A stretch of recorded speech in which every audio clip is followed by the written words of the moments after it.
नमस्कार मंडळी, कसेच सगळेजण? आय होप मस्त असाल. तर आज आहे होळी. तुम्हाला सगळ्यांना माझ्याकडून व माझ्या परिवाराकडून होळीच्या हार्दिक हार्दिक शुभेच्छा. आणि कोणाकोणाकडे आता मी ब्लॉग उशिरा चालू केलेला आहे. जवळजवळ 6 वाजलेले आहेत. आज संध्याकाळ झालेली आहे आणि आता पुरणाचा स्वयंपाक अर्धी तयारी झालेली आहे माझी. पुरणची कोणी सकाळी बनवतं, पण मी संध्याकाळी बनवते. तर तुम्हाला आता बॅक कॅमेरा करून मी पसारा आणि पुरणपोळीचं करायचं आहे. मस्त असं पुरणाची चाळणी आहे, त्याच्याने गाळून घेतलेला आहे. इथे मसाला, एक सेकंड तुम्हाला नीट दाखवते. हे बघा, असा मस्त मसाला वाटलेला आहे.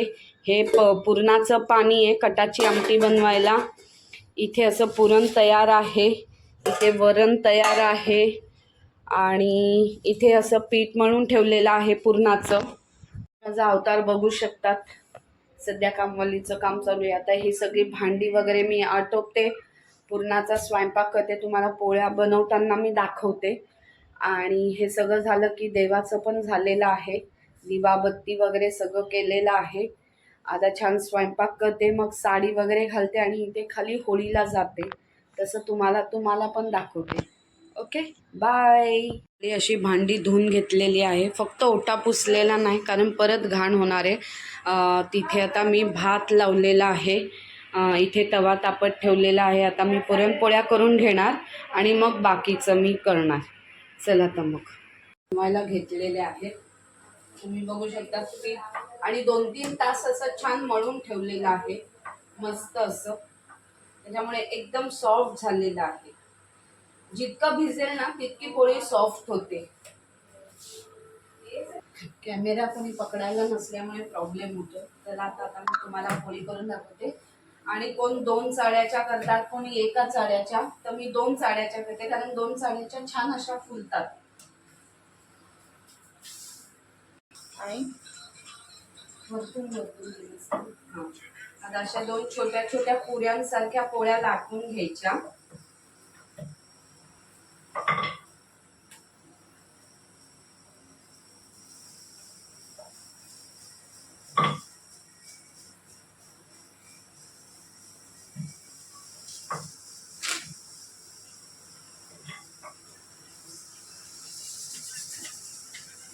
आता असं मस्तपैकी पुरण भरून घेऊ.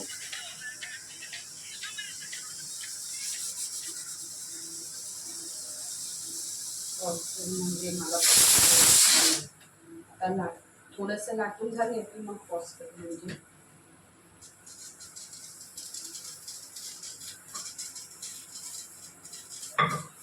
आता आपला तवा पण तापलेला आहे आणि पोळी पण लाटून झालेली आहे. तर तुम्ही बघू शकता थोडी मोठीच झालेली आहे माझ्याकडनं.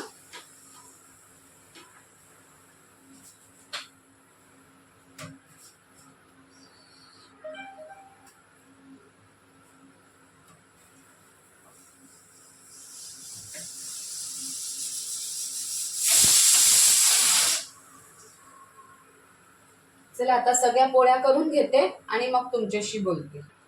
गाईस तुम्ही बघू शकता माझी पहिलीच पोळी उलटताना तुटलेली आहे. एवढी छान फुगली होती पण ती उलटायला गेली आणि तुटली.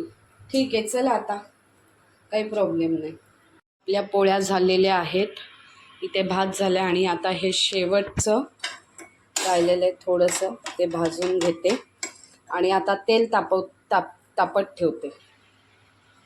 तेल तापत ठेवलेलं आहे. आता आपण बघूया तापलेलं आहे का. यस, तापलेला आहे. आता आपण इथे कुरड्यांचा भुगा आहे तो पहिले तळून घेऊ. सगळ्या कुरड्या माझ्या अशाच झालेल्या आहेत.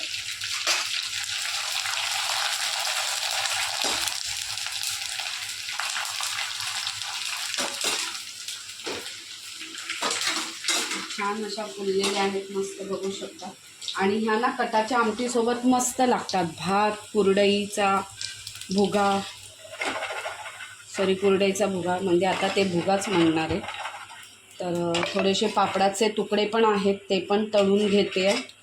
आणि तुम्ही अवतार बघितला असेल माझा कसा झालेला आहे, म्हणून मी कपडे आधी साडी न घालता काम केले कारण गरमीने खूप हैराण होतो. तर आता मी इथे 2 प्रकारचे भजी बनवणार आहे कारण माझ्या मोठ्या मुलीला कांदा भजी आवडतात आणि छोटीला असे प्लेन आवडतात. तर आता मी हे सगळं तळून घेते पहिले आणि मग तुमच्याशी बोलते.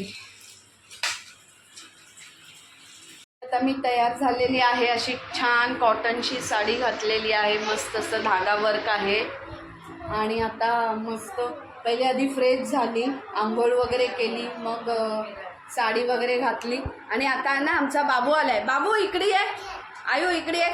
सगळ्यांना बोल हॅपी होली. हां. आणि तू काय खाल्लंस? पापड खाल्ला. आमच्या आयूने खाल्ला पण, हो ना. आता आपल्याला काय करायचं आहे बाबू?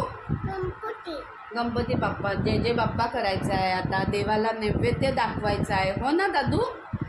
चला मग आता आम्ही देवाला नैवेद्य दाखवतो आणि जेवायला बसतो. येस.